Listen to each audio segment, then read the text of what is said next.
Hello friends, welcome back to our channel.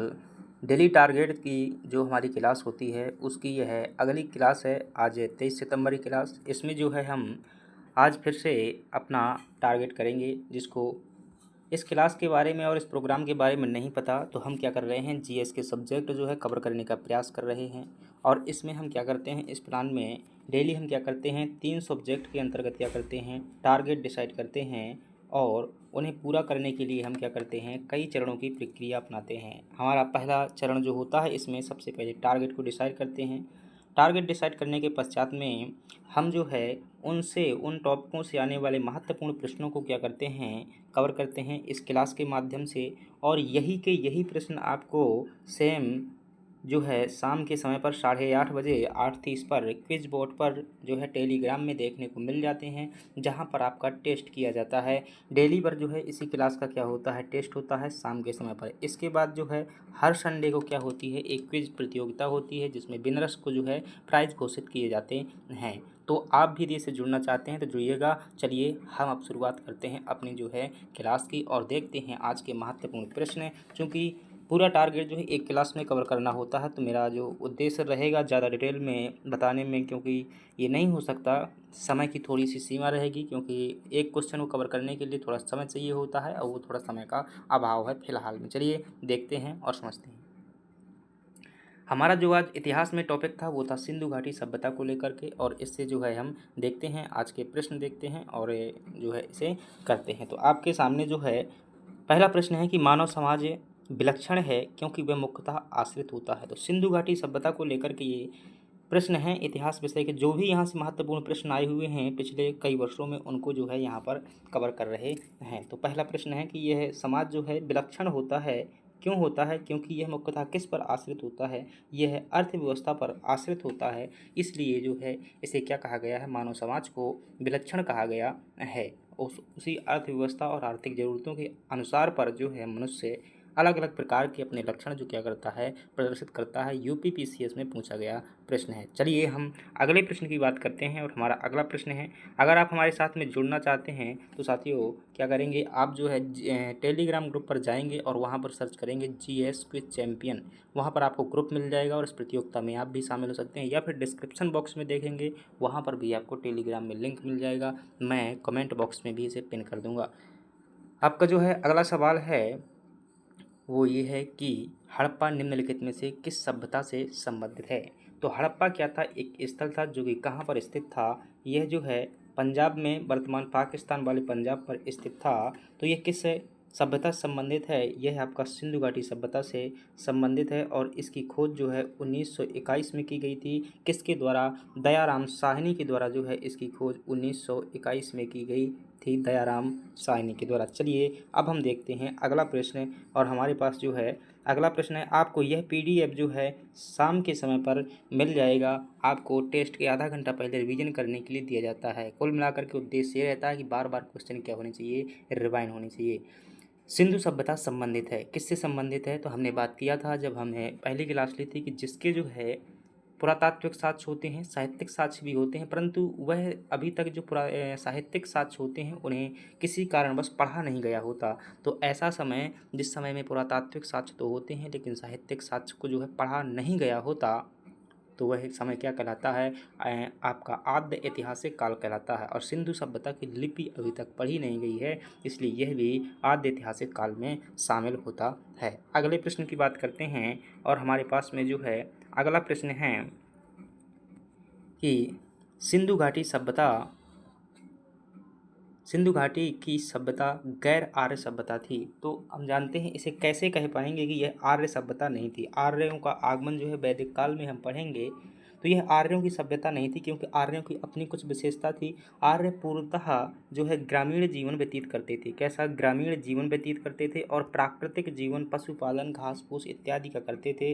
जबकि सिंधु घाटी सभ्यता देखें तो क्या थी, यहाँ पर इमेज नहीं लगाई हुई है, पूरी की पूरी यह क्या थी, एक नगरीय सभ्यता थी। क्या थी, नगरीय सभ्यता। यहाँ पर पक्की ईंटों का प्रयोग किया जाता था, नालियाँ होती थी, पक्के घर होते थे, पक्की सड़कें होती थी। तो ये पूर्णतः एक नगरीय सभ्यता थी। बाकी जो है आपकी आर्य सभ्यता थी, वह संस्कृत भाषा और वेद प्राकृतिक जीवन, गाय इत्यादि पर आधारित थी। अगली बात करते हैं तो आपका ऑप्शन क्या हो जाएगा, ए ऑप्शन सही हो जाएगा। अगला प्रश्न है कि सिंधु घाटी को सभ्यता को आर्यों से पूर्व रखने का महत्वपूर्ण कारक क्या है? क्यों आर्यों से इसे जो है पूर्व रखा जाता है? क्योंकि यहाँ के मृदभांड देखेंगे तो मृदभांडों की विशेषता वैदिक काल में बदल जाएगी और सिंधु घाटी सभ्यता के मृदभांड यानी कि बर्तन अलग रहते हैं, तो एक कारक यह है। लिपि देखें तो सिंधु घाटी सभ्यता में भी थी, वहाँ पर भी थी, नगर नियोजन भी कारण था, लेकिन मृदभांड जो है इन्हें ज़्यादा तरीके से सिद्ध करते हैं। ये प्रश्न जो है सभी प्रश्न अति महत्वपूर्ण है, सभी पूछे गए प्रश्न हैं, आपका टॉपिक का निचोड़ होता है। अगली बात करते हैं और अगली बात है हमारे पास में कि सिंधु घाटी संस्कृति वैदिक संस्कृति से भिन्न थी। किस प्रकार से हम कह सकते हैं कि ये वैदिक संस्कृति से भिन्न थी? तो अभी चल कर के हम आगे वैदिक संस्कृति पढ़ेंगे, सिंधु घाटी सभ्यता पढ़ेंगे। तो इसके पास विकसित शहरी जीवन और सुविधाएं थी, यह बात सही है। सिंधु घाटी सभ्यता के पास में क्या थी? विकसित जीवन था और शहरी सुविधाएं थी। इनका व्यापार बहुत ज़्यादा चलता था, विदेशों में चलता था। इसके पास चित्रलिखित लिपि थी, तो बिल्कुल सही बात है। आपसे अगर परीक्षा में कभी पूछे कि सिंधु घाटी सभ्यता की लिपि कैसी थी, तो भाव चित्रात्मक थी। कैसी थी? भाव चित्रात्मक जो है यहाँ की लिपि होती थी, भाव चित्रात्मक। इसका मतलब होता है कि आपके मन में जो है कुछ लिखना चाहते हैं और उसका चित्र बना देंगे, तो वो लिपि क्या कहलाती है? भाव चित्रात्मक लिपि कहलाती है। इसके पास लोहे और रक्षा शास्त्रों का ज्ञान का अभाव था। बिल्कुल सही बात है, ध्यान रखिएगा साथियों। सिंधु घाटी सभ्यता के लोगों को लोहे का ज्ञान नहीं था, यहाँ पर कांसे का प्रयोग किया जाता था, इसीलिए सिंधु घाटी सभ्यता को हम क्या कह देते हैं? सिंधु घाटी सभ्यता को कांस्य युगीन सभ्यता भी कह दिया जाता है। ध्यान रखिएगा, क्या? कांस्य युगीन सभ्यता भी कह दिया जाता है। तो इसका सही जवाब क्या हो जाएगा? आपका डी ऑप्शन जो है, यानी कि उपरोक्त सभी जो है इसका सही हो जाएगा। अगली बात करते हैं। अगला प्रश्न है हमारे पास में कि हड़प्पा संस्कृति की जानकारी का प्रमुख स्रोत क्या है? तो हड़प्पा संस्कृति का जो जानकारी का प्रमुख स्रोत है, यहाँ की जो लिपि है, क्या लिपि है, उसे अभी तक जो है हम पढ़ नहीं पाए हैं। तो हमें कैसे पता चलेगा? तो यानी कि साहित्य तो वहाँ की जानकारी का स्रोत नहीं है, तो यहाँ का जो प्रमुख स्रोत है पक्की मिट्टी की मोहरों पर अंकित लेख है। तो लेख हम जो कैसे पढ़ सकते हैं, क्योंकि लिपि ही नहीं पढ़ पाए हैं, तो यहाँ का प्रमुख स्रोत क्या हो जाएगा? आपका पुरातात्विक खुदाई से प्राप्त साक्ष्य, यानी कि सी ऑप्शन क्या हो जाएगा? इसका सही हो जाएगा। अगले प्रश्न की बात करते हैं। अगला प्रश्न है हमारे पास में कि निम्नलिखित में से कौन सा सिंधु घाटी की सभ्यता पर प्रकाश डालता है, यानी कि उसकी जानकारी के बारे में बताता है? तो शिलालेख, वहाँ पर ऐसा कोई शिलालेख नहीं मिले हैं। बर्तनों की लिखावट, तो लिखावट हम अभी तक पढ़ ही नहीं पाए हैं। धार्मिक ग्रंथ वहाँ बहुत कम चलते थे, वहाँ पर पुरातत्व संबंधित जो है जानकारी मिलती, जैसे महल हो गया, मोहर हो गई, और भी कई इस प्रकार की सामग्रियाँ, मृदभांड हो गए। तो इसका सही जवाब क्या हो जाएगा? आपका बी ऑप्शन जो है इसका सही जवाब हो जाएगा। अगले प्रश्न की बात करते हैं और हमारे पास में 9 नंबर का प्रश्न है, जिसमें आपसे पूछा जा रहा है सिंधु घाटी के निवासियों की सभ्यता को जानने का मूल स्रोत क्या है? तो जानते हैं, अभी वही बार बार क्वेश्चन अलग अलग तरीके से पूछ रहा है कि हमें मूलतः जानकारी कहाँ से मिलती है। तो लिखावट वहाँ की हम लोग पढ़ नहीं पाए हैं, तो वहाँ की जानकारी हमें मोहरों से प्राप्त होती है, सही है। बर्तन, जेवर, हथियार, औजार, इनसे भी प्राप्ति होती है। मूलतः अगर जानकारी की पूछ रहा है, यानी कि मूल रूप से, तो वो क्या हो जाएगा? आपका मोहरें, बर्तन, जेवर और औजार। तो आपका इसमें जो हो जाएगा, मोहरे जो है मूल रूप से जानकारी का साधन है, तो आपका सही जवाब क्या हो जाएगा? ए ऑप्शन जो है सही जवाब हो जाएगा। अगली बात करते हैं। अभी मोहरे थोड़ा सा और यहाँ समझना चाहें तो समझ लीजिए, जैसे ऐसी क्या है, एक मोहर है, एक यह मोहर क्या है, सिक्का भी मोहर हो सकता है, कोई भी मोहर हो सकती है। उसमें मान लीजिए भाई कोई चित्र बना हुआ है, क्या बना हुआ है? बरगद का चित्र बना हुआ है। क्या बना हुआ है? जैसे बरगद का चित्र बना हुआ है, तो हम जान जाएंगे कि वहाँ के लोग जो है बरगद का चित्र का महत्व रखते थे, बरगद का, या फिर उसकी निजी पूजा का अंकन है, तो हम समझ जाएंगे, इतिहासकार समझ जाते हैं कि शायद बरगद की पूजा होती रही होगी उस टाइम पर। या फिर कोई हिरण का चित्र बना हुआ है, किसी देवता का चित्र बना हुआ है, तो उनसे भी अनुमान लगाया जाता है इतिहास का। तो मोहरे जो है प्रमुख साधन हैं। अगली बात करते हैं और अगला प्रश्न है हमारे पास में। प्रश्न है कि पूछ रहा है आपसे कि हड़प्पा सभ्यता की उत्पत्ति के संदर्भ में कौन सा जोड़ा सही नहीं है। तो हड़प्पा सभ्यता ये थोड़ा सा बहुत ही विवादित विषय रहा है।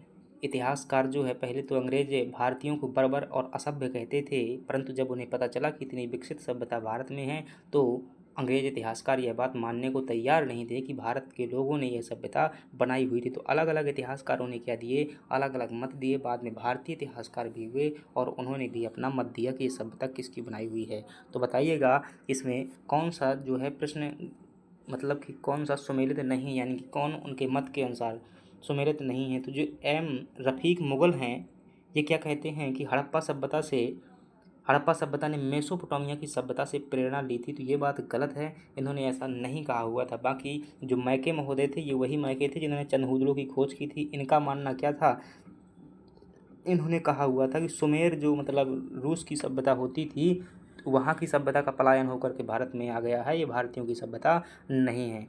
तो इनका ये मानना था। और जो मार्टिमर व्हीलर थे, उन्होंने कहा था कि पश्चिमी एशिया यानी कि यूरोप साइड से सभ्यता भारत में आई हुई है, भारतीयों की सभ्यता नहीं है। अमलानंद घोष है, जो भारतीय इतिहासकार हैं, वो कहते हैं कि ये सभ्यता कहीं से नहीं आई है। जो भारत में पुराने घर हुआ करते थे, वही लोग क्या है विकसित होकर के चरम विकास की अंतिम अवस्था यानी कि परिपक्वता से उनके उद्भव हुई है। तो इसमें जो आपका पहला कथन है वो गलत दिया हुआ है, तो आपका सही जवाब क्या हो जाएगा, ए हो जाएगा। इसी को गलत पूछ रहा है। अगली बात करते हैं।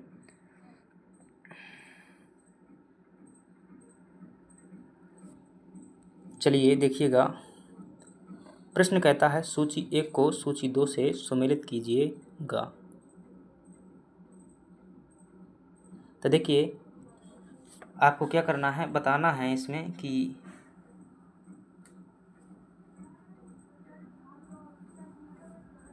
किनने जो है इनकी खोज की हुई थी। एक साथ आपके क्या दिए हुए हैं, स्थल दिए हुए हैं, और एक साइड क्या दिए हुए हैं, आपके स्थान खोजकर्ता का नाम दिया हुआ था। हड़प्पा की खोज किसने की थी, दयाराम साहनी ने की थी, ये बात सही है। और हस्तिनापुर की खोज जो है बीबी लाल ने की हुई थी, जॉन मार्शल ने की। थोड़ा सा प्रश्न में जो है क्रॉस कर रहा हूँ क्योंकि फिलहाल में एक गलत यहाँ पर टाइप हो गया है। चलिए बात करते हैं अगले प्रश्न की। अगला प्रश्न है कि भारत में चांदी की उपलब्धता के प्राचीनतम प्रमाण कहाँ से मिलते हैं। तो भारत में जो चांदी की उपलब्धता के प्राचीनतम प्रमाण मिलते हैं, यह हमारी जो है इंडस वैली सिविलाइजेशन यानी कि सिंधु घाटी सभ्यता से प्राप्त होते हैं। और यह जो है राजस्थान से, यह चांदी सिंधु घाटी सभ्यता के लोग जो है राजस्थान और अफगानिस्तान 2 क्षेत्रों से चांदी यहाँ पर आयात की जाती थी। तो इसका सही जवाब क्या हो जाएगा, आपका ऑप्शन ए जो है सही जवाब हो जाएगा। अगले प्रश्न की बात करते हैं, और अगला प्रश्न है हमारे पास में, हड़प्पा में मिट्टी के बर्तनों पर सामान्यतः किस रंग का प्रयोग किया जाता था। तो इसका आपका सही जवाब क्या हो जाएगा, ए ऑप्शन जो है आपका इसका सही जवाब हो जाएगा। लाल रंग के जो रंग का उपयोग किया जाता था। और ध्यान रखिएगा, जो कच्ची मिट्टी से, जैसे कच्ची मिट्टी है वर्तमान में क्या बनाते हैं, बर्तन बनाते हैं, घड़ा बनाते हैं। तो जो पकी हुई मिट्टी होती थी उसे क्या कहा जाता था, टेराकोटा कहा जाता था। कभी 3 नंबर में ऐसा प्रश्न आ जाए कि टेराकोटा क्या है, तो जो पकी हुई मिट्टी की बर्तन या अन्य प्रकार के खिलौने होते थे उन्हीं को क्या कहते थे, टेराकोटा कहते थे। अगला प्रश्न है, मूर्ति पूजा का आरंभ कब से माना जाता है। तो मूर्ति पूजा का यदि आरंभ की बात की जाए पूर्व आर्य से, तो मूर्ति पूजा का आरंभ जो है आपका पूर्व आर्य से, यानी कि आर्य जब भारत में नहीं आए थे उससे भी पहले प्रचलित थी।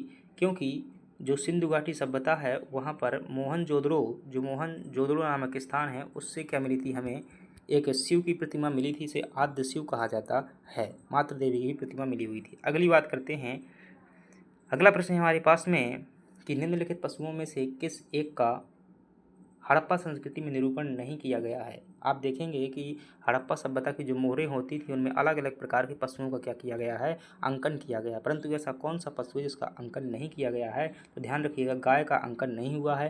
गाय का अंकन आपको बाद में वैदिक कल्चर में यानी कि वैदिक सभ्यता में देखने को मिलेगा। तो आपका सही जवाब क्या हो जाएगा, ए ऑप्शन हो जाएगा। अगले प्रश्न की बात करते हैं, और अगला प्रश्न है हमारे पास में कि निम्नलिखित में से कौन सा एक हड़प्पा स्थल नहीं है। तो देखेंगे चांदहुदड़ो भी है, ये सिंध प्रांत में स्थित है। कोटदीजी पाकिस्तान में स्थित है, यह भी है। सोहगौरा ये भी आपका है। लेकिन सोहगौरा जो है कहाँ का स्थल है, सोहगौरा अभिलेख आप पढ़ते हैं, ये मौर्य काल से संबंधित देखने को मिल जाता है। कहाँ से, मौर्य काल में सोहगौरा ताम्रपत्र लेख जो है ये आपका मौर्य काल से संबंधित है। Just minute. तो सोहगौरा कहाँ से संबंधित है, आपका मौर्य काल से संबंधित है। तो ये कहता है कि कौन सा संबंधित नहीं है सिंधु घाटी सभ्यता से। तो आपका सही जवाब हो जाएगा सी ऑप्शन जो है सही जवाब हो जाएगा। अगली बात करते हैं, अगला प्रश्न है हमारे पास में जिसमें पूछा गया है कि निम्न में से किस हड़प्पन नगर में जुते हुए खेत के साक्ष्य प्राप्त हुए हैं। तो ऐसा कौन सा नगर है, तो वो प्राप्त हुए हैं आपके कालीबंगा से प्राप्त हुए हैं। और कालीबंगा जो है कहाँ पर स्थित है, ये भारत के राजस्थान राज्य में स्थित है। ये आपका जो सही जवाब हो जाएगा इसका क्या हो जाएगा, ए ऑप्शन सही जवाब हो जाएगा। अगले प्रश्न की बात करते हैं, और अगला प्रश्न है हड़प्पा किस नदी के किनारे अवस्थित है? तो आप क्या बताएंगे? जो हड़प्पा है इसकी खोज जो है 1921 में किसने की थी? आपके दयाराम साहनी ने की हुई थी और यह जो है आपका रावी नदी के किनारे स्थित है। कहाँ पर स्थित है? ये वर्तमान पाकिस्तान के पंजाब प्रांत के लरकाना ज़िले में स्थित है। आपको ये ध्यान रखना है। अगली बात करते हैं, 24 नंबर का प्रश्न है हमारे पास में और 24 नंबर में आपसे पूछा जा रहा है, सैंधव सभ्यता का महान स्नानागार कहाँ से प्राप्त हुआ है? तो ध्यान रखिएगा, ये एक बहुत बड़ा स्नान करने का जो है तालाब प्रकार का था। ये महान स्नानागार जो है सिंधु घाटी सभ्यता के मोहनजोदड़ो से प्राप्त हुआ है। मोहनजोदड़ो, और ये सिंध प्रांत पाकिस्तान में स्थित है। राखल दास बनर्जी ने इसकी 1922 में खोज की थी और इसका सही जवाब हो जाएगा आपका ऑप्शन ए हो जाएगा। ध्यान रखिएगा, महान स्नानागार MPPSC मेंस में 5 नंबर का सवाल आ चुका है। आप क्या क्या यहाँ पर बता सकते हैं? यहाँ पर बता सकते हैं उसकी, जैसे बताने की बात है क्या क्या बताना है, तो एक तो आप इसका बता सकते हैं महान स्नानागार को लेकर के, इसको निर्माण को लेकर के बता सकते हैं कि निर्माण किस सामग्री से हुआ है। इसमें खोज बता सकते हैं 1922 में हुई थी। इसके खोजकर्ता बता सकते हैं कि खोज किसने की हुई थी। इसमें जो है एक जॉन मार्शल नाम का इतिहासकार है, वो इसे क्या कहता है? विश्व का आश्चर्यजनक स्थल कहता है। क्या कहता है इसे? विश्व का आश्चर्यजनक स्थल कहता है। ये बात बता सकते हैं। इसकी जो है महत्व तो बता सकते हैं कि इसका महत्व जो है, कोई जब धार्मिक कार्य होते थे वहाँ पर क्या करते थे? इसका उपयोग करते थे। जैसे कि वर्तमान में क्या हो जाता है, कुंभ नहाने जाते हैं, तो उसी प्रकार का इसमें भी क्या किया जाता, उपयोग किया जाता था। ये बातें बता सकते हैं। और संरचना बता सकते हैं कि इसके ऊपर जो है कमरे बने हुए थे, आप स्नान कर सकते हैं इसमें। जैसे महिलाएं वगैरह होती हैं तो उनके लिए भी सुविधा थी इसमें, तो ऐसे बता सकते हैं। अगले प्रश्न की बात करते हैं और अगला प्रश्न हमारे पास 25 नंबर का प्रश्न है, जिसमें आपसे पूछा जा रहा है, विशाल स्नानागार किस पुरातत्व स्थल से पाया गया है? तो इसका सही जवाब होगा मोहनजोदड़ो। और आपसे अगर शायद ऐसा प्रश्न पूछ ले, किसने इसे विश्व का आश्चर्य स्थल कहा हुआ था? ध्यान रखिएगा, बहुत महत्वपूर्ण है, अभी तक आया नहीं हुआ है, आएगा। तो किसने कहा हुआ था? जॉन मार्शल ने कहा हुआ था। किसने कहा हुआ था? जॉन मार्शल ने इसे विश्व का आश्चर्यजनक स्थल कहा था। अगला प्रश्न और सिंधु घाटी सभ्यता का जो है हमारा लास्ट प्रश्न होगा ये। इसके बाद जो है हम अगले दिन जो है भाग 2 बनाएंगे इसी का, क्योंकि प्रश्नों की संख्या यहाँ से एक प्रश्न आ जाता है कई बार, तो ये इंपॉर्टेंट टॉपिक है, 2 भागों में से कवर करेंगे। सिंधु घाटी की सभ्यता किस पुरा स्थल से नाव के चित्र या मॉडल प्राप्त हुए हैं? आपको ये बताना है कि कौन सा स्थान है जहाँ से नाव के चित्र अंकन मिला है या फिर आपके क्या मिले हैं, इसके मॉडल प्राप्त हुए हैं। तो जब नाव और लोथल, यहाँ पर सही जवाब हो जाएगा आपका लोथल होना चाहिए, क्योंकि तो लोथल यहाँ इसका सही जवाब है। लोथल कहाँ पर स्थित है? गुजरात में स्थित है। ध्यान रखिएगा, गुजरात में भोगवा नदी के किनारे स्थित है और यहीं पर जो है बंदरगाह के साक्ष्य पाए गए हैं। तो यहाँ से क्या होता था? अंतर्राष्ट्रीय स्तर पर व्यापार भी होता था। यहीं पर सती प्रथा के साक्ष्य पाए गए हैं। अग्निकुंड पाया गया है, गुजरात में स्थित है, भारत का सबसे बड़ा भोगवा नदी के किनारे स्थित है। तो ये क्या हो गए? आपके सिंधु घाटी सभ्यता के प्रश्न हो गए। अब हम देखते हैं अगले सब्जेक्ट के प्रश्न, और अगला सब्जेक्ट है हमारे पास में जो भारतीय संविधान था। और संविधान में जब हम 1935 का अधिनियम कर चुके थे, तो उसके महत्वपूर्ण टॉपिक में अगला टॉपिक आता है हमारे पास में संविधान सभा। तो देखिएगा, भारत का संविधान का निर्माण करने के लिए एक सभा बनाई गई थी। इस सभा को हम क्या कहते हैं? संविधान सभा कहते हैं। 9 दिसंबर 1946 को जो है क्या किया गया था, इसका मतलब पहली बैठक हुई थी 1946 में। क्या हुई थी? प्रथम बैठक हुई थी। कैबिनेट मिशन अंग्रेज़ों का एक जो है आयोग था, उसकी सिफारिश पर इसकी स्थापना की गई थी। और इसने क्या किया? भारत में संविधान का निर्माण किस प्रकार से किया जाए उसके संदर्भ में विभिन्न प्रकार की चर्चा की। लगभग 3 साल में 2 वर्ष 11 माह 18 दिन में क्या किया? भारत के संविधान का निर्माण धीरे धीरे करके किया। तो देखते हैं क्या क्या यहाँ से प्रश्न बनते हैं। पहला प्रश्न आपके सामने है, जिसमें पूछ रहा है कि भारत के लिए संविधान की रचना हेतु संविधान सभा का विचार निम्नलिखित में से किसने सर्वप्रथम दिया था? सबसे पहले जो है संविधान सभा का विचार जो है किसने दिया था? तो देखो, अगर बात की जाए सबसे पहले किसने दिया था, तो इसमें नाम आता है आपका स्वराज पार्टी का। स्वराज पार्टी का नाम आता है और यह 1934 में दिया था। इसके जो एक व्यक्ति थे इससे संबंधित M.N. रॉय द्वारा जो है यह विचार दिया गया था। इसके पहले 1922 में महात्मा गांधी ने कहा था किसने? महात्मा गांधी ने कहा था कि भारत की संविधान सभा भारतीयों से मिलकर के बनेगी। अगर आपसे पूछा जाए सबसे पहले किसने कहा था, तो 1895 में सबसे पहले बताया हुआ था अपने स्वराज्य विधेयक में, कानून में लाला लाजपत राय ने, बाल गंगाधर तिलक ने जो है इसे कहा हुआ था। तो इसका आपका सही जवाब क्या हो जाएगा? ए ऑप्शन हो जाएगा। स्वराज पार्टी अगर व्यक्ति यहाँ पर होता, अगर सबसे पहले पूछे, लेकिन ऑप्शन में ही नहीं है सबसे पहले का विकल्प, जो 1895 में आपका कौन है? बाल गंगाधर तिलक हो जाएगा। अगले प्रश्न की बात करते हैं और अगला प्रश्न है, प्रश्न पूछ रहा है कि निम्नलिखित में से जो है स्वतंत्रता के पूर्व दिनों में प्रारंभ में किसने संविधान निर्मात्री सभा का विचार प्रस्तुत किया था? तो ये आपके कौन थे? एम.एन. रॉय ही थे। 1934 में इन्होंने जो है विचार प्रस्तुत किया हुआ था। तो आपका सही जवाब क्या हो जाएगा? ए ऑप्शन हो जाएगा। अगली बात करते हैं, अगला प्रश्न है हमारे पास में कि एक निर्वाचित संविधान सभा द्वारा भारत के संविधान का निर्माण करने का प्रस्ताव कब किया गया था? ये मतलब भारत का जो क्या होगा, संविधान होगा, वह किसके द्वारा बनाया जाएगा? चुनी हुई संविधान सभा के द्वारा बनाया जाएगा। इस बात की सहमति सबसे पहले कब की गई थी? तो ध्यान रखिएगा, ये बात की सहमति जो है आपकी क्रिप्स मिशन द्वारा की गई थी, जो कि 1942 का है। कब का है? 1942 में यह क्रिप्स मिशन आया हुआ था। तो सी ऑप्शन आपका क्या हो जाएगा? सही हो जाएगा। अगले प्रश्न की बात करते हैं और अगला प्रश्न है हमारे पास में कि कैबिनेट मिशन योजना के अंतर्गत संविधान निर्माण परिषद में प्रत्येक प्रांत को आवंटित सदस्य संख्या निर्धारित करने के लिए एक प्रतिनिधि कितनी जनसंख्या का अनुपात में था? थोड़ा सा प्रश्न को समझिएगा। ये भारत है और भारत में क्या है, बहुत सारे राज्य हैं। राज्यों को उस टाइम पर क्या कहा जाता था? प्रांत कहा जाता था। ये क्या है, मान लीजिएगा बहुत सारे ये जो बॉक्स में है छोटे छोटे के राज्य हैं। एक राज्य से क्या किया जाएगा? एक प्रतिनिधि का चयन किया जाएगा और उसे कहाँ बुलाया जाएगा? संविधान सभा में बुलाया जाएगा। तो ये प्रतिनिधि जो है कितनी जनसंख्या का प्रतिनिधित्व करता था? जैसे वर्तमान में बात करें तो एक विधानसभा से एक विधायक होता है, तो बहुत सारी जनसंख्या का प्रतिनिधित्व करता है। इसी प्रकार से संविधान सभा में एक विधायक भेजा गया था, तो वह कितनी जनसंख्या का प्रतिनिधित्व करता था? वह 10 लाख जनसंख्या का प्रतिनिधित्व करता था। और भारत में जो है उस टाइम पर लगभग 39 करोड़ जनसंख्या थी। क्या थी? 39 करोड़ जनसंख्या थी। और इसीलिए 10 लाख का अगर भाग दिया जाए तो आपके कुल संविधान सभा में 389 सदस्य निकल करके आते हैं। तो आपसे पूछे संविधान सभा में कुल कितने सदस्य थे? 389, जिसमें से प्रत्येक सदस्य 10 लाख की जनसंख्या का प्रतिनिधित्व करता था। अगला सवाल है हमारे पास में, इन व्यक्तियों में से कैबिनेट मिशन का कौन सदस्य नहीं था? तो आपसे पूछे पहली बात, कैबिनेट मिशन का गठन कब किया गया था? तो ये 1946 में किया गया था। और इसका उद्देश्य क्या था? ये अंग्रेज़ों के यहाँ पर ब्रिटेन में बनाया गया था और इसका उद्देश्य था कि भारत में जाओ और ये देखो कि संविधान बनाना चाहिए या नहीं बनाना चाहिए, क्योंकि ये आज़ादी का टाइम था। तो इंग्लैंड से 3 लोग चल कर के आए हुए थे, जिसे क्या कहा जाता था, चूँकि यह जो ब्रिटेन की क्या थी, कैबिनेट मंत्रालय होता है, वहाँ के सदस्य थे, इसलिए इसे क्या कहा गया? कैबिनेट मिशन कहा गया।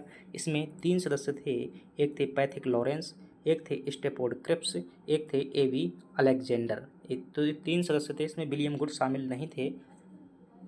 तो इसका सही जवाब हो जाएगा, कहता है कौन शामिल नहीं था? तो इसका सही जवाब हो जाएगा आपका विलियम गुड। और आपसे बहुत बार ये प्रश्न पूछ चुका है कि किसकी सिफारिश पर जो है संविधान सभा का निर्माण किया गया था? तो ये जो कॉन्स्टिट्यूशनल असेंबली या संविधान सभा है, इसी कैबिनेट मिशन की सिफारिश पर किया गया था।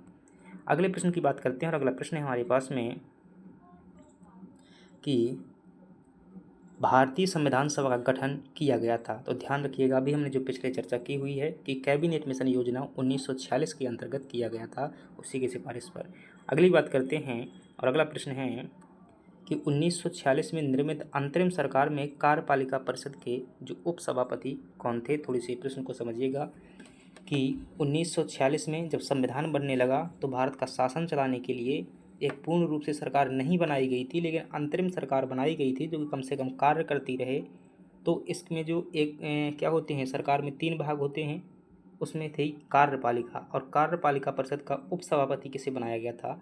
तो वो थे आपके पंडित जवाहरलाल नेहरू को बनाया गया था। उपसभापति का मतलब यूँ समझिएगा कि ये प्रधानमंत्री के जैसा ही था, और जो गवर्नर जनरल होता था वो किसके जैसा होता था? राष्ट्रपति के जैसा होता था। तो गवर्नर जनरल जो है राष्ट्रपति के रूप में कार्य कर रहा था और उपसभापति प्रधानमंत्री के रूप में। तो ओ.पी. जवाहरलाल नेहरू बनाए गए थे। अगली बात करते हैं और अगला प्रश्न है हमारे पास में, निम्नलिखित में से कौन अगस्त 1946 में गठित अंतरिम राष्ट्रीय सरकार का सदस्य नहीं था। तो जो अंतरिम सरकार बनाई गई थी इनमें से कौन सदस्य नहीं था, तो इसका आपका सही जवाब तो क्या है, सी ऑप्शन था। सरदार बलदेव सिंह जो है ये रक्षा मंत्री बनाए गए थे। क्या बनाए गए थे, सरदार बलदेव सिंह जो है रक्षा मंत्री बनाए गए थे, और श्यामा प्रसाद मुखर्जी जो है खाद्यान्न मंत्री थे, राजेंद्र प्रसाद थे। और तो ये बात आपको ध्यान रखना है, इसका सी ऑप्शन सही हो जाएगा। अगली बात करते हैं, देखिएगा कि बेबेल योजना कब की है, ये आपकी 1944-45 की है। कब की है, 1944-45 में जो है बेबेल योजना लाई गई थी अंग्रेजों द्वारा। के अनुसार कार्यकारी परिषद में हिंदू और मुस्लिम सदस्यों की संख्या समान होनी चाहिए। तो जो अंतरिम सरकार बनाई गई थी कार्यकारी परिषद, तो उस योजना में क्या होना चाहिए, हिंदू और मुस्लिम सदस्यों की संख्या एक समान होनी चाहिए। ये किसने, बेबेल योजना के अनुसार आपको बताना है कि कथन दिया है कि ऐसा उसमें कहा गया था। अब कारण दिया गया है कि ऐसा क्यों कहा गया था।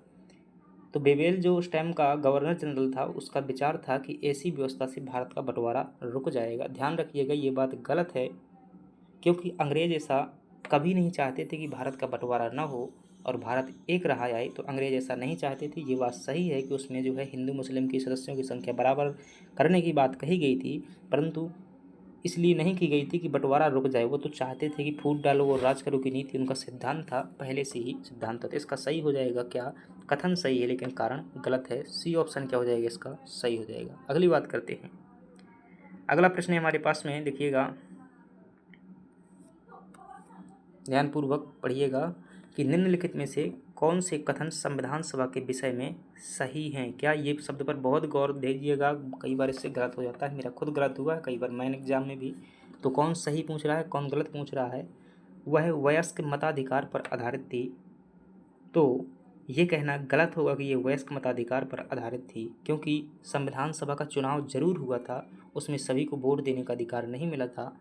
जो ध्यान रखिएगा, जो पहले से क्या थे, वहाँ के प्रमुख थे, यानी कि जो ब्रिटिश प्रांत थे वहाँ पर जो पहले से विधायक एमएलए जो कुछ भी था व्यवस्था वो बनी हुए थे, तो वो वहाँ से चुन लिए गए थे, वो सदस्य हो गए।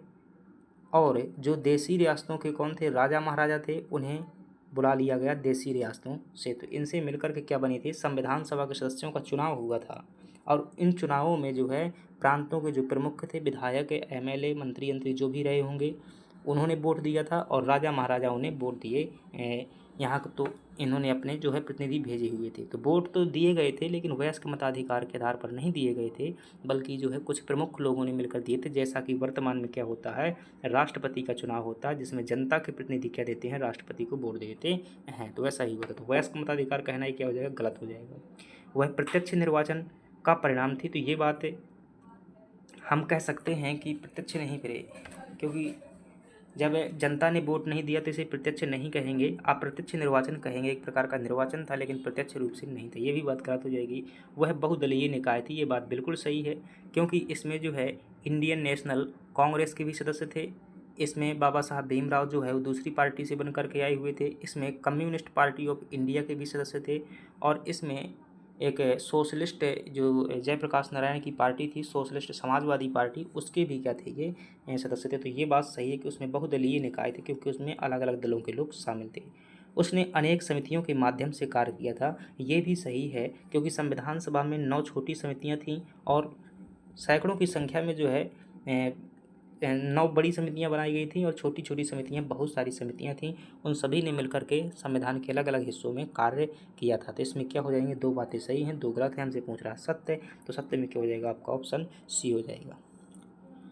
अगले प्रश्न की बात करते हैं और अगला प्रश्न है हमारे पास में कि भारतीय संविधान सभा के संबंध में कौन सा कथन सही है, ये पूछ रहा है। यह वयस्क मताधिकार पर आधारित नहीं थी।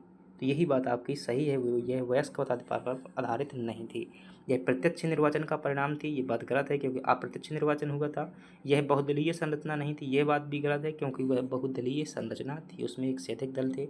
यह कई समितियों के माध्यम से कार्यरत थी। तो आपकी ये बात भी सही है भाई, यह वयस्क मताधिकार पर आधारित नहीं थी, यह बात भी सही है, और डी ऑप्शन भी सही है। चलो देखते हैं इसमें क्या है उत्तर।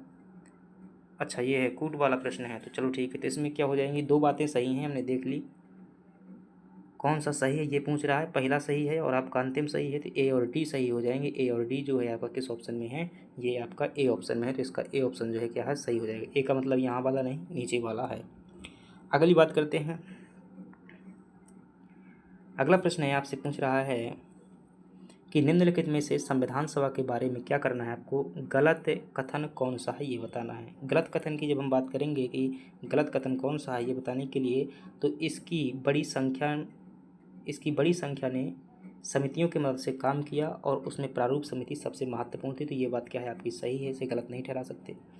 अल्पसंख्यक समुदाय जैसे कि ईसाई, एंग्लो इंडियन और पारसियों को पर्याप्त प्रतिनिधित्व दिया था, ये भी बात सही है। इसका निर्वाचन सार्वभौमिक वयस्क मताधिकार के आधार पर हुआ था, ये बात गलत हो जाएगी। हमसे क्या पूछ रहा है, गलत है, तो आपका जवाब हो जाएगा सी सही हो जाएगा।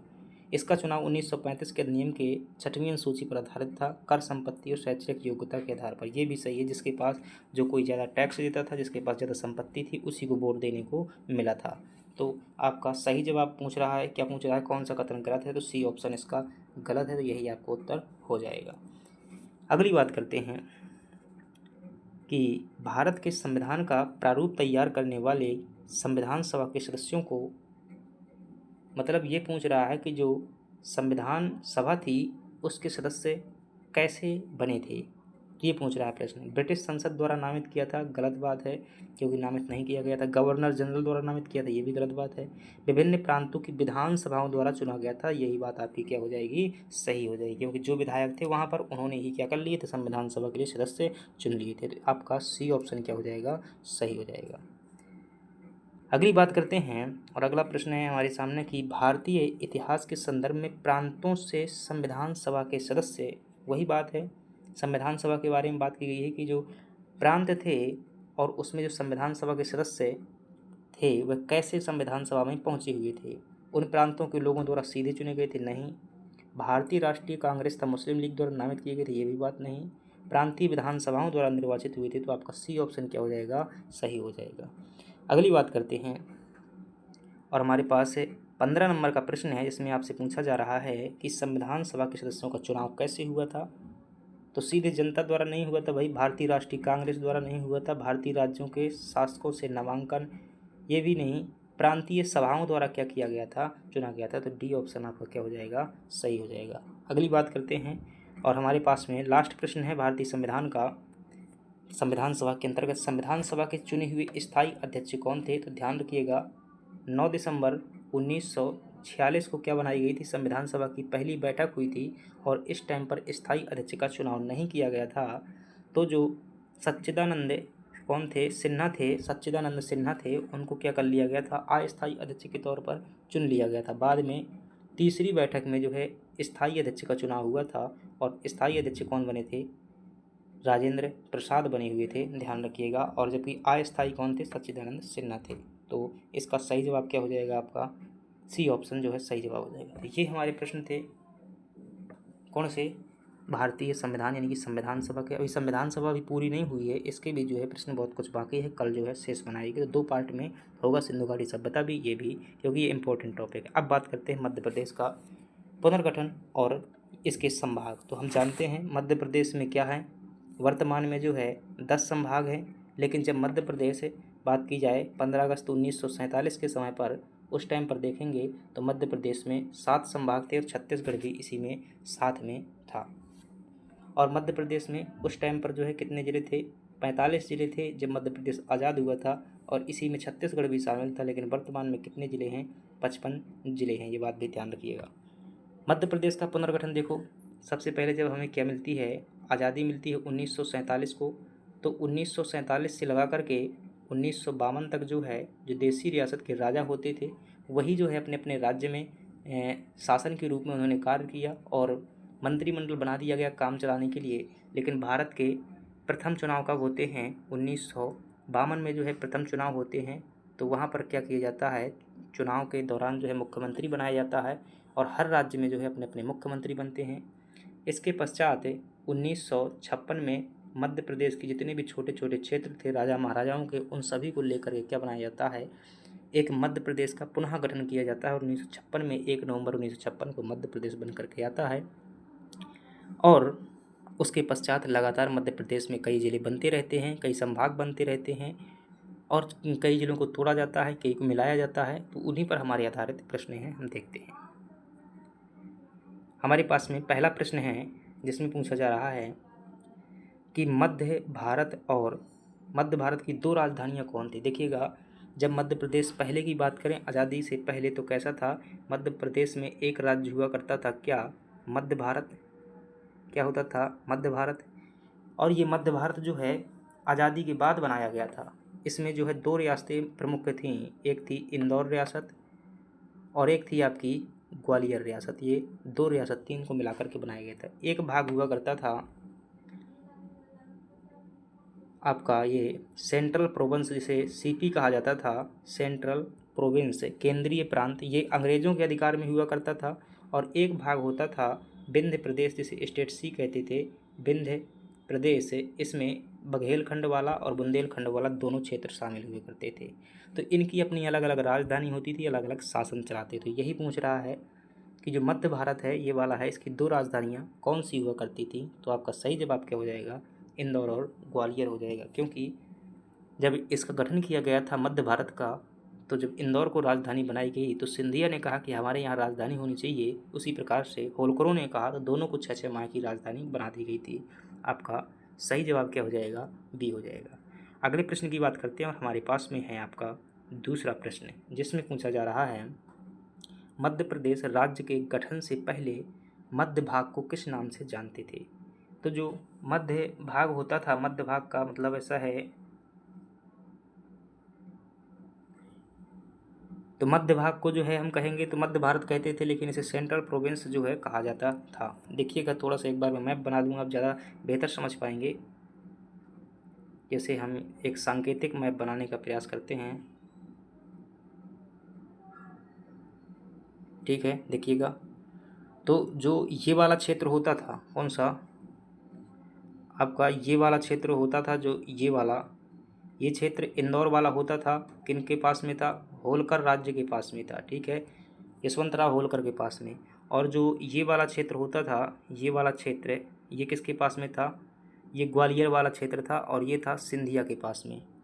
और जो मैं हरे कलर से क्षेत्र बना रहा हूँ, ये वाला क्षेत्र यहाँ से लेकर के यहाँ तक ये पूरा नीचे तक, ये छत्तीसगढ़ वाला ये वाला क्षेत्र और साथ ही साथ कुछ महाराष्ट्र का हिस्सा, इसे कहा जाता था सेंट्रल प्रोविंस। क्या कहा जाता, केंद्रीय प्रांत कहा जाता था। यह अंग्रेज़ों कंट्रोल में होता था। और जो ये वाला क्षेत्र मैं बना रहा हूँ, ये वाला, ये होता था विंध्य प्रदेश, जिसमें बुंदेलखंड और बघेलखंड दोनों शामिल होते थे। तो ये अलग अलग पहले बटे हुए थे।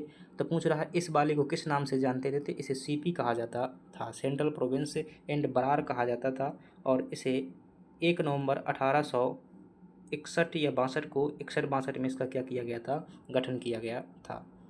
अगली बात करते हैं और अगला प्रश्न है हमारे पास में, जिसमें आपसे पूछा जा रहा है सेंट्रल प्रोविंस की स्थापना कब हुई थी। तो अभी हमने देखा 2 नवंबर 1861 को क्या हुई थी, इसकी स्थापना हुई थी, अंग्रेज़ों ने की थी। अगले प्रश्न की बात करते हैं और अगला प्रश्न है कि पार्ट ए राज्य की राजधानी कौन थी। तो पार्ट ए, मध्य प्रदेश के 3 पार्ट थे, ध्यान रखिएगा, एक पार्ट ए, एक बी, एक सी। पार्ट ए में जो कौन था, जो भाग अंग्रेज़ों के कंट्रोल में था, यानी कि सेंट्रल प्रोविंस वाला प्रांत। पार्ट बी कौन था, जो कि बड़ी बड़ी रियासतें थी, यानी कि इंदौर, ग्वालियर वाली रियासतें, और जो इंदौर और ग्वालियर वाली रियासतें। और जो सी था, उसमें जो और छोटे राज्य होते थे, जैसे कि विंध्य प्रदेश वाली जो रियासत थी, उसे शामिल किया गया था। तो ये जो 3 होते थे, कहता है पार्ट ए की राजधानी कौन सी थी। तो जो अंग्रेज़ों का कंट्रोल वाला था उसकी राजधानी थी नागपुर। बाद में जो है मध्य प्रदेश की राजधानी जबलपुर को बनाया गया। तो सी ऑप्शन आपका सही हो जाएगा। अगले प्रश्न की बात करते हैं और अगला प्रश्न है कि पार्ट ए में शामिल रियासतों में से कौन सा क्षेत्र छत्तीसगढ़ का हिस्सा नहीं था। जो भाग ए था, इसमें लगभग 11 रियासतें शामिल थीं और ये अलग अलग क्षेत्रों में विस्तृत हुई थीं। जसपुर की बात करिए दोस्तों, वर्तमान छत्तीसगढ़ में स्थित है। रायगढ़ भी छत्तीसगढ़ में है और सरगुजा भी छत्तीसगढ़ में है। लेकिन विदर्भ कहाँ पर पड़ता है, विदर्भ है महाराष्ट्र में है। तो आपका ये क्या हो जाएगा, उत्तर हो जाएगा कि विदर्भ जो है पार्ट ए में शामिल नहीं था। अगली बात करते हैं पार्ट बी में शामिल प्रमुख रियासतों में किस रियासत का संबंध इंदौर से था? ठीक है, थोड़ा मुझे लगता है अभी तक मैंने ब्राइटनेस चेक नहीं की थी तो आपको कम दिखता रहा होगा, लेकिन अब थोड़ा सा और बेहतर दिखेगा कि पार्ट बी में जो है शामिल प्रमुख रियासतों में किस रियासत का संबंध इंदौर से था। तो देखें, सिंधिया रियासत कहाँ से संबंधित थी? ये मध्य प्रदेश के ग्वालियर जिले से संबंधित थी। होलकर रियासत कहाँ से संबंधित थी? ये आपकी इंदौर से संबंधित थी। देवास ये आपकी पवार रियासत होती थी जो कि पश्चिमी मध्य प्रदेश से। धार भी पश्चिमी मध्य प्रदेश थे। तो इसका सही जवाब क्या हो जाएगा? इंदौर रियासत में जो है होलकर होते हैं। बी ऑप्शन आपका सही हो जाएगा। अगला प्रश्न है हमारे पास में, और अगले प्रश्न में आपसे पूछा जा रहा है कि प्रारंभ में विंध्य प्रदेश की दो राजधानियाँ कौन सी होती थी? तो विंध्य प्रदेश की दो राजधानियाँ जो होती थी, एक थी आपकी नौगांव, क्योंकि बुंदेलखंड वाले कहते थे कि हमारे यहाँ राजधानी होनी चाहिए, तो एक नौगांव को बनाई गई थी, और दूसरी जो है रीवा को बनाई गई थी। तो आपका सही जवाब क्या हो जाएगा? सी ऑप्शन जो है सही जवाब हो जाएगा। अगली बात करते हैं, और अगला प्रश्न है कि भोपाल का भारत में विलय किस तारीख को हुआ था? तो भोपाल एक क्या थी दोस्तों? मुस्लिम रियासत थी, और यह नहीं चाहती थी कि भारत में इसका विलय किया जाए। अंग्रेज़ों ने आज़ादी दी हुई थी कि आप चाहो तो भारत में या फिर पाकिस्तान में या फिर स्वतंत्र रह सकते हो, तो इसने विलय नहीं किया था। लेकिन बाद में जनता के दबाव के कारण मजबूरी में इसे विलय करना पड़ा था, क्योंकि नवाब जो हबीबुल्लाह थे वह जो है वहाँ से चले गए बाद में। तो ये 1 जून 1949 को क्या किया गया था? भोपाल में जो है भोपाल का भारत संघ में विलय कर दिया गया था। और जो यहाँ के शंकर दयाल शर्मा थे, भोपाल के पहले मुख्यमंत्री बनाए गए थे। शंकर दयाल शर्मा बनाए गए थे। अगली बात करते हैं, ये वही शंकर दयाल शर्मा है जो बाद में भारत के राष्ट्रपति बने थे।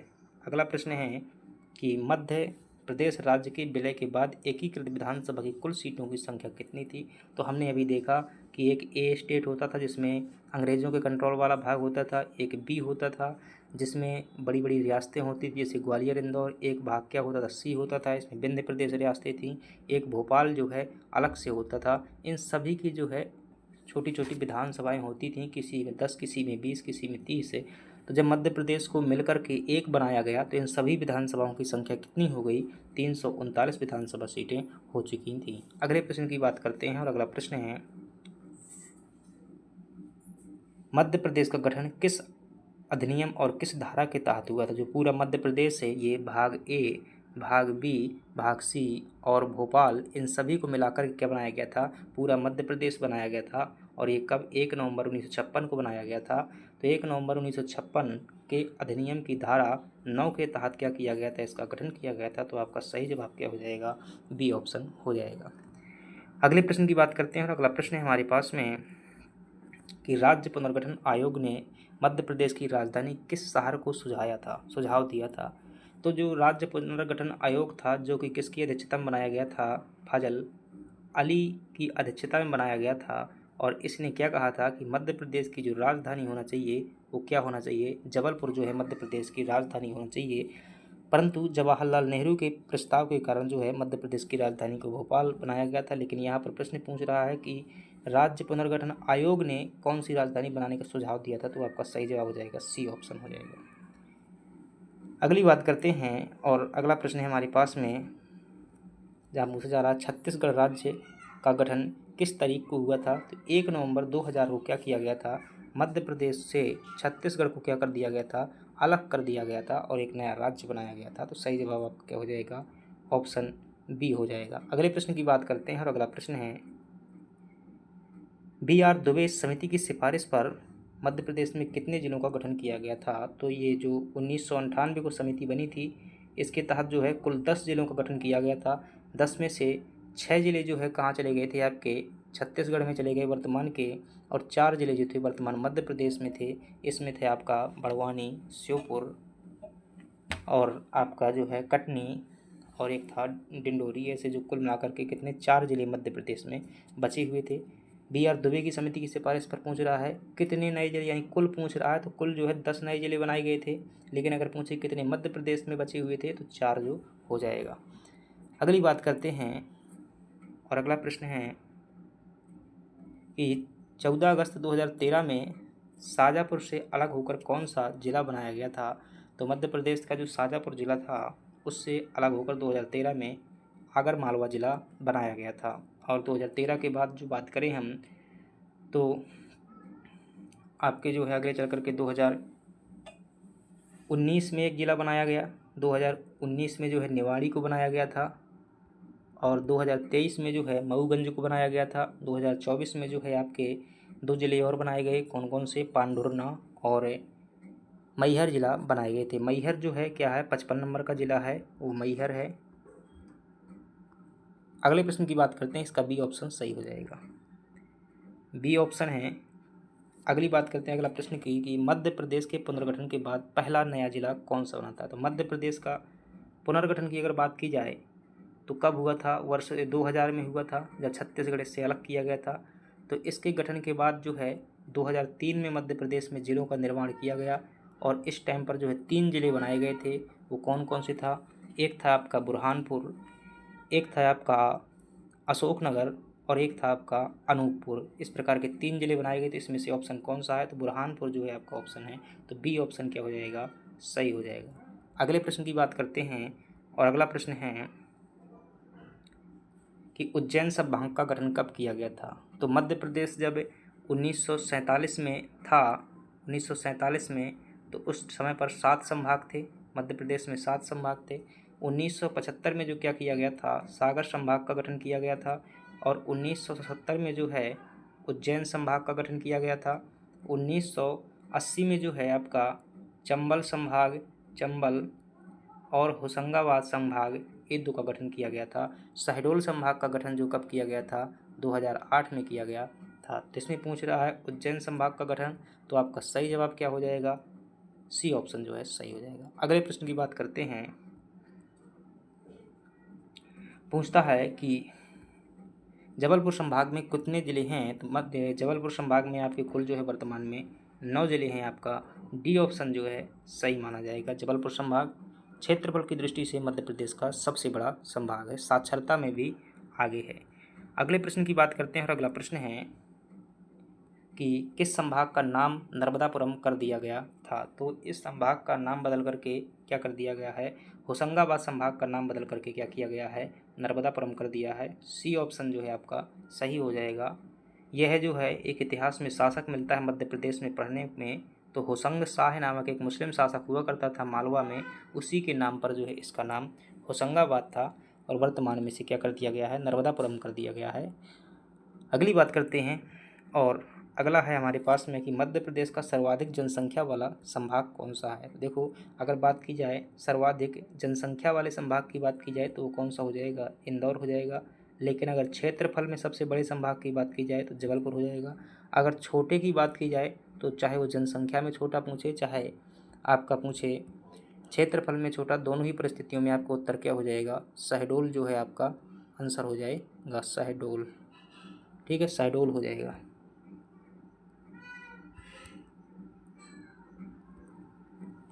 अगली बात करते हैं, 2008 में बनाया गया था शहडोल, और ये नवीनतम संभाग भी है। तो ये हमारे क्या हो गए, ये प्रश्न हमारे ख़त्म हो गए। अब थोड़ा सा मेंस वाला जो है सेशन उसे देखेंगे कि इसमें क्या क्या चीज़ें बची हुई हैं। तो थोड़ा सा देख लेते हैं मेंस की।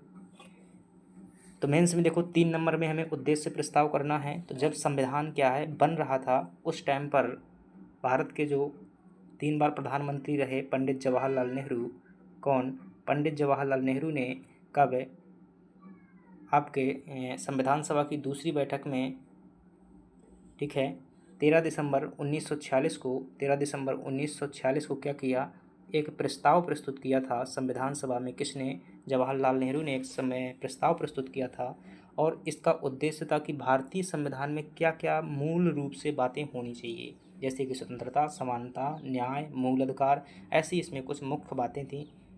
इसको जो है आगे चल कर के कब 22 जनवरी 1947 को, कब 22 जनवरी 1947 को संविधान सभा द्वारा क्या कर लिया गया, स्वीकार कर लिया गया। और इसी प्रावधानों के अनुरूप जो है दूसरे देशों से प्रावधान लेकर के भारतीय अनुरूप बनाया गया। भारतीय संविधान की प्रस्तावना का जो आधार है ये आपका उद्देश्य प्रस्ताव ही है, इसलिए कभी कभी प्रस्तावना को उद्देशिका भी कह दिया जाता है। तो 3 नंबर में आप इतनी सारी बातें हैं, कोई भी बता दीजिएगा, 3-4 बातें बता दीजिए, कब लाया गया, कब पास किया गया, क्या था ये, किसके द्वारा प्रस्तुत किया गया, ये सभी बातें आप बता सकते हैं। अगली बात करते हैं प्रारूप समिति। तो प्रारूप समिति ध्यान रखिएगा, ये कब की है प्रारूप समिति, तो आप बताएंगे कि 29 अगस्त गठन कब किया गया था, 29 अगस्त 1947 को किया गया था। इसके कुल सदस्य कितने थे, तो आपके 1+6 यानी कि कुल 7 सदस्य थे। इसके जो है अध्यक्ष कौन थे, तो बाबा साहब भीमराव जो है इसके अध्यक्ष थे। तो बी आर अम्बेडकर जो है इसके क्या थे, अध्यक्ष थे। आप बता सकते हैं इसका कार्य क्या था, तो संविधान का प्रारूप तैयार करना, अंतिम रूप से प्रारूप तैयार करना। थोड़ा सा समझिएगा कि जो बी एन राव नाम का एक व्यक्ति था, ये क्या करता था, भारतीय संविधान का कच्चा मसौदा जो है विदेशों से भारत में जो है मंगाता था। अब ये मसौदा जो है तैयार किया गया और ये किसके पास में जाएगा, प्रारूप समिति के पास में जाएगा। प्रारूप समिति के पास में जाएगा तो प्रारूप समिति क्या करेगी, इसे जांचेगी और जांच करके अंतिम रूप से किसके पास में भेजेगी, संविधान सभा के पास में, कॉन्स्टिट्यूशनल असेंबली के पास में ये भेजेगी। और जब संविधान सभा में क्या हो जाएगा, यह प्रारूप पास हो जाएगा, तब वो क्या बन जाएगा, संविधान बन जाएगा, यानी कानून बन जाएगा। तो यही प्रारूप समिति का कार्य था, संरचना थी, सदस्य थे, तो वैसे बता देना है। अगली बात करना है प्रथम नगरीय सभ्यता। तो हम जानते हैं कि सिंधु घाटी सभ्यता को हम क्या कहा जाता है, प्रथम नगरीय सभ्यता कहते हैं। सिंधु घाटी सभ्यता को जो है प्रथम नगरीय सभ्यता कहा जाता है। क्यों कहा जाता है, क्योंकि भारत में जो है भारत में नगरों के प्राचीनतम प्रमाण कहाँ से मिले हैं, सिंधु घाटी सभ्यता से जो ही देखने को मिले हैं। और इसके जो यह क्या होती थी, एक नियोजित सभ्यता थी। कैसी थी, एक नियोजित सभ्यता थी, यानी कि यहाँ नगर वगैरह जो है एक नियोजित ढंग से विकास किए जाते थे। यहाँ पक्की सड़कें समकोण पर काटती थी, पक्की ईंटों का उपयोग किया जाता था, ऐसे बता सकते हैं। अगली बात करते हैं मेलुहा। ध्यान रखिएगा, ये मेलुहा क्या है, जो हमारी इंडस वैली सिविलाइजेशन यानी कि सिंधु घाटी सभ्यता थी, तो विदेश में एक अभिलेख है, विदेशों में जो है एक अभिलेख पाया गया है। उस अभिलेख का नाम है सारगौन अभिलेख। क्या नाम है, सारगौन अभिलेख है, सारगौन अभिलेख है। इस अभिलेख में सिंधु घाटी सभ्यता के लिए कौन सा शब्द प्रयोग किया गया है, मेलुहा शब्द प्रयोग किया गया है। तो और इसका अर्थ होता है कि मतलब नाव चलाने वाले में दक्षता, ऐसा करके इसका अर्थ होता है कि भारतीय लोग जो है व्यापार करते थे, जो तो क्या करते थे, समुद्र से व्यापार करते थे, तो नाव चलाने में दक्ष थे, ऐसा कुछ इसमें प्रमाण मिलता है। तो यानी कि आप क्या लिखेंगे विशेष में कि सिंधु घाटी सभ्यता का जो है विदेशी व्यापार से अच्छा संबंध था। इसका जिक्र जो है एक अभिलेख में मिलता है, वो यही है मेलुहा। उस अभिलेख में क्या किया गया, मेलुहा शब्द जो है प्रयोग किया गया है सिंधु घाटी सभ्यता के लिए, ठीक है। यानी कि विदेशी व्यापार के जो है प्रमाण इस मिलते हैं इस शब्द से। अगली बात करते हैं, सिंधु घाटी सभ्यता क्या थी, विकसित थी, आपको बताना है। तो कैसे बता सकते हैं, कोई भी जो है सभ्यता विकसित होती है तो उसकी क्या होती, विशेषताएं ही हमें बताती हैं कोई चीज़ विकसित है या नहीं है। तो आप विशेषताएं बताइएगा यहाँ सिंधु घाटी सभ्यता का। सबसे पहले क्या दीजिएगा, एक परिचय दीजिएगा एक लाइन में कि सिंधु घाटी सभ्यता एक विकसित थी, उसकी स्पष्टता निम्नलिखित विशेषताओं से होती है। वो कौन कौन सी विशेषताएं हैं आप बता सकते हैं, यहाँ पर व्यापार बता सकते हैं। तो व्यापार देखेंगे तो यहाँ पर क्या था, उन्नत अवस्था में था, विदेशों से व्यापार चलता है। सारगौन अभिलेख इसमें प्रमाण के रूप में लिख सकते हैं। ध्यान रखिएगा, जब कोई भी चीज़ दी जाती है ना, मतलब लिखा जाता है ना, तो उसमें अगर आप बता दें कि ये इसको साबित करने के लिए कोष्टक में ऐसा ही लिख देते हैं कि साक्ष्य जो हमें कहाँ से मिलते हैं, सारगौन अभिलेख से मिलते हैं, तो ये जो है बहुत अच्छी बात हो जाती है मेंस में लिखने के लिए कि सारगौन अभिलेख। जैसे आप लिखेंगे कि सिंधु घाटी सभ्यता का व्यापार उन्नत अवस्था में था, और फिर आप लिख देंगे कोष्टक में करके ही लिख देंगे, या फिर उसी के नीचे लिख देंगे साक्ष्य, या कॉमा लगा के लिख सकते हैं सारगौन अभिलेख। तो 100% आपकी बात ये शुद्ध हो गई। दूसरी बात बता सकते हैं कि यहाँ की जो कृषि थी वो क्या थी, उन्नत अवस्था में थी। अब इसे साबित करने के लिए कैसे कह सकते हैं, आप कह सकते हैं कि यहाँ पर सिंधु घाटी सभ्यता में बड़े बड़े के खंडहर पाए गए हैं, यानी कि अन्नागार पाए गए हैं, जहाँ पर अन्न को क्या किया जाता था, संरक्षित किया जाता था। जब यहाँ बड़ी मात्रा में उपज होती थी तभी तो क्या करते थे, संरक्षित करते थे ना, तभी तो हम यहाँ से कपास का व्यापार करते थे, विदेशों के लिए कपड़ों का व्यापार करते थे, तो कपास की खेती अच्छी होती थी।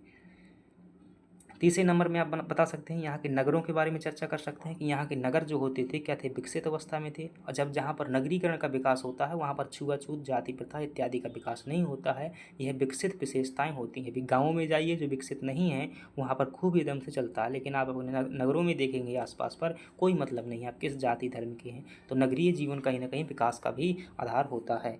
इसके बाद जो है आप बता सकते हैं यहाँ पर व्यापार बता दिया, कृषि बता दिया, नगर बता दिया, या पशुपालन भी बता सकते हैं कि पशुपालन भी यहाँ खूब प्रचलित था। पशुओं का प्रयोग जो है मालवाहक के रूप में किया जाता था। अब एक दो चीज़ें और बता सकते हैं, जैसे यहाँ पर कला संस्कृति का भी अच्छा विकास था, जैसे कि नृत्य, मुद्राओं का प्रमाण दे सकते हैं, मूर्ति कला, हस्तशिल्प। एक पॉइंट बता दीजिएगा, क्या बता दीजिएगा? हस्तशिल्प बता दीजिएगा। हस्तशिल्प, यहाँ की जो हाथों की बनाई हुई सामग्री काफ़ी अच्छी प्रचलित थी। एक उदाहरण दीजिएगा, जैसे कि टेराकोटा ही बता सकते हैं, या मूर्तियाँ बता सकते हैं, धातु उद्योग बता सकते हैं। यहाँ पर सिंधु घाटी सभ्यता में जो है सड़कों का विकास बता सकते हैं। तो जिस देश में सड़कें अच्छी होती हैं उसे विकसित देश माना जाता है। जहाँ पर सड़कें नहीं होती वहाँ का विकास का जड़ें ही खत्म हो जाती हैं। तो ऐसे बता दीजिएगा कि ये विकसित थी।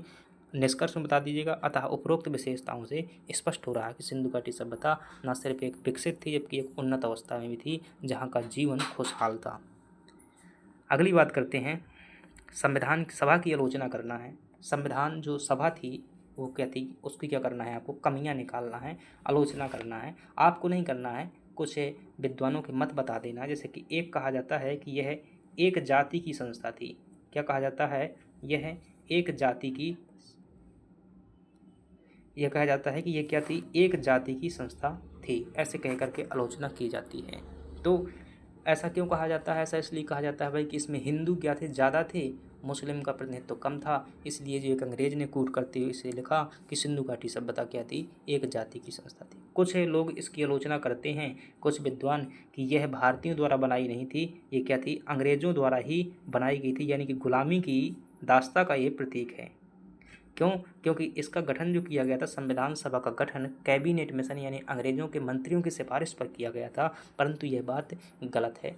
इसे सिद्ध करेंगे आप बाद में। अभी मैं बताऊंगा कि इन आलोचनाओं को कैसे काटना है, आलोचनाएं कैसे करनी है। तीसरी आलोचना आप कर सकते हैं कि यह मतलब एक दल की, एक दल, यहाँ पर एक जो विंस्टन चर्चिल का कथन है कि यह हिंदुओं की संस्था थी, हिंदुओं की संस्था थी। तो एक दल की भी इसे संस्था कह दिया जाता है कि यह एक दल का ही क्या था, निकाय था। क्यों? क्योंकि इसमें जो 208 सदस्य थे संविधान सभा में, वो केवल किसके थे, कांग्रेस पार्टी के ही थे। तो कई बार कह दिया जाता कि एक दल की संस्था थी। तो ये चौथी आलोचना हो गई। इन आलोचनाओं की मैं क्या कर दूँ, थोड़ा सा खंडन कर दूँ कि ये आलोचना इन्हें सत्य नहीं है, मैंने गलत खंडन कर देता हूँ कि ये गलत है। कैसे? यह एक जाति की संस्था थी, ये बात गलत है, क्योंकि इसमें कई सारे मुसलमान सदस्य थे, कई जो है सिख सदस्य थे, कई ईसाई थे, कई पारसी थे, कई हिंदू थे, कई बौद्ध थे। स्वयं इसके बाबा साहब भीमराव अंबेडकर प्रमाण हैं, जो कि क्या है, सबसे निम्न जाति से आते थे, फिर भी उन्हें यही कारण था कि उसमें शामिल किया गया था। उनकी अलग पार्टी थी, अंग्रेज़ों ने बनाई हुई थी, ये बात गलत है, क्योंकि अंग्रेज़ों ने तो मजबूरी में बनाई हुई थी। बल्कि संविधान सभा जो है, भारत के जो भी क्या होते थे, स्थानीय क्षेत्रों के नेता थे, जो प्रांतीय विधायक थे, उनके द्वारा चुन करके बनाई गई थी। और संविधान सभा अपने नियम के अनुसार संचालित होती थी। वह कौन सा कानून पास करना है, कौन सा नहीं पास करना है, यह बहुमत पर डिपेंड करता था, ना कि अंग्रेज़ों के कहने पर। तो इस बात का भी आप खंडन कर देते हैं। यह एक दल की संस्था थी, यह भी नहीं हो सकता, क्योंकि बाबा साहब भीमराव अम्बेडकर दूसरे दल से थे, कुछ दल कम्युनिस्ट पार्टी से थे, कुछ दल समाजवादी पार्टी से थे, कुछ दल किसान बंगाल किसान प्रजा पार्टी ऐसी थी उसके थे। हालांकि ये बात ज़रूर सही है कि सर्वाधिक सदस्य किसके थे, कांग्रेस के थे। चूँकि कांग्रेस राष्ट्रीय स्तर का एक क्या था, संगठन था, वो है राष्ट्रीय आंदोलन में भी योगदान देता रहा था, तो सदस्य होना स्वाभाविक है। तो ये तीन आलोचनाएं बताई, इनका खंडन भी बताया। आप कुछ और कह सकते हैं इसमें कि इसे कई बार कहा जाता है कि संविधान सभा जो है वकीलों का स्वर्ग थी। क्या थी? वकीलों का स्वर्ग। क्योंकि कहते हैं ऐसा कि संविधान सभा में जो है बहुत शिक्षित एक से एक विद्वान लोग थे। एक काम को करने के लिए वो टीका टिप्पणी करते ही रहते थे कि ऐसा ना होने पर ये कानून हो जाएगा, ये कानून होने से इसका हानि होगा, ये इसका होने से ऐसा हो जाएगा। तो बहुत विद्वान लोग थे, बाद में बारीकी निकालते रहते थे। तो एक अंग्रेज विद्वान लिख देते हैं कि संविधान सभा भारतीय क्या है, वकीलों का स्वर्ग है। और इसमें जो है आलोचना करना चाहें तो आप और कह सकते हैं कि संविधान सभा जो है क्या थी, इस प्रकार से और भी देख सकते हैं। अब ये चार आलोचना ही लिख देंगे, बाकी पहले परिचय लिख देंगे कि संविधान सभा का गठन कब किया गया था, निष्कर्ष रूप में पहले मतलब एक पैराग्राफ में 4 पॉइंट में बताएंगे आलोचनाएं, फिर अगले पैराग्राफ चेंज करके क्या करेंगे, इसका खंडन करेंगे। या फिर आप हर पॉइंट में खंडन कर सकते हैं कि एक पॉइंट में आलोचना बताएं, और ऐसा कर सकते हैं कि जबकि इसे पूर्णतः स्वीकार नहीं किया जाता है, उसी पॉइंट में खंडन कर सकते हैं। अंत में निष्कर्ष ये हो जाएगी संविधान सभा की आलोचना। अगला प्रश्न है मध्य प्रदेश का पुनर्गठन। कुछ समझाना है आपको भाई, 10 नंबर में समझाना, तो बड़ा लिखना पड़ेगा। तो सबसे पहले क्या लिखेंगे, ये बताएंगे कि भारत की आज़ादी 1947 की हुई थी, इसके साथ ही क्या हो गई, मध्य प्रदेश की भी आज़ादी हो गई। जब भारत का पुनर्गठन चल रहा था तो उसी टाइम पर मध्य प्रदेश का भी पुनर्गठन चला। आप बताएंगे फजल अली आयोग की, बताएंगे कि इसके तहत जो है कुल कितने बनाए गए थे, आपके जो भी 14 राज्य बनाए गए थे, 14 प्रांत थे, उनमें से एक क्या था, हमारा मध्य प्रदेश था। तो मध्य प्रदेश बनने के बाद भी मध्य प्रदेश का क्या किया गया, आंतरिक पुनर्गठन किया गया। तो पहले आप परिचय देंगे, परिचय देने के बाद आप बताएंगे 1947 से लगा करके 1952 तक मध्य प्रदेश की क्या स्थिति थी। इसमें हर में मैप भी बताना है, कितना लंबा था कितना चौड़ा था, मैप देते हुए चलना है। ठीक है, एक पैराग्राफ इसका बनेगा। दूसरा बनेगा 1952 में क्या हुए, मध्य प्रदेश के साथ साथ पूरे भारत के चुनाव हुए थे। तो 1952 में चुनाव हुए और चुनाव होने के बाद हर विधानसभा में क्या बना, हर मतलब जो रियासत में अपना अपना मुख्यमंत्री बना। और 1956 को क्या कर दिया गया, ये फजल अली आयोग का जो अधिनियम था उसे लागू कर दिया गया। तो 1952 से लेकर 56 तक की स्थिति बताएंगे।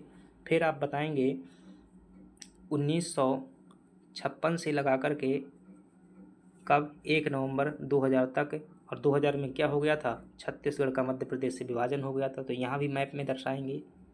और फिर इसके बाद 2000 से लगा करके 2025 तक बताएंगे जितने भी ज़िलों का क्या किया गया है, गठन किया गया है, उन्हें थोड़ा थोड़ा पॉइंट दे करके, हेडिंग दे करके आप बताएंगे। ठीक है, तो चलिए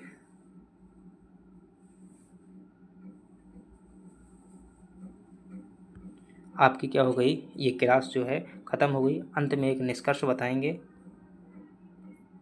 तो चलिए, थैंक यू, धन्यवाद। हमसे अगर जुड़ना चाहते हैं तो ग्रुप में जो है आपको लिंक मिलेगा क्विज ग्रुप का, तो वहाँ से आप जुड़ सकते हैं। मिलते हैं हम अगले टारगेट के साथ में और रात में टेस्ट में।